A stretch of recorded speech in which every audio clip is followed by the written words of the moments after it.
À la une de Réforme cette semaine, qui sont les protestants en 2025? La réponse est dans un grand sondage de l'IFOP, commandé par la Fédération protestante de France, sondage qu'elle mérite d'actualiser une enquête comparable qui datait de 2010. Alors qu'est-ce qui a changé en 15 ans?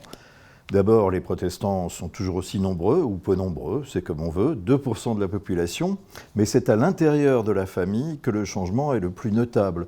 Les évangéliques deviennent majoritaires et les protestants classiques, les luthéro-réformés, perdent du terrain.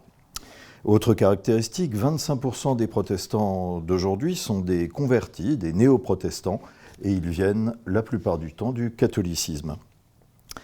Et puis une quatrième tendance à de quoi interroger, les protestants lisent moins la Bible, ils ne sont plus que 20% à lire la Bible au moins une fois par semaine, ils étaient 34% il y a 15 ans. Et puis enfin, dernière surprise, la position des protestants interrogés sur une question brûlante, la légalisation de l'aide active à mourir.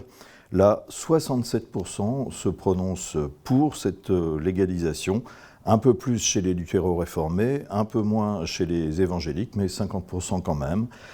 Bref, un protestantisme en pleine évolution. Ce sondage et de nombreux commentaires et réactions sont à retrouver dans Réforme cette semaine. Réforme sur abonnement et sur réforme.net. Bonne semaine.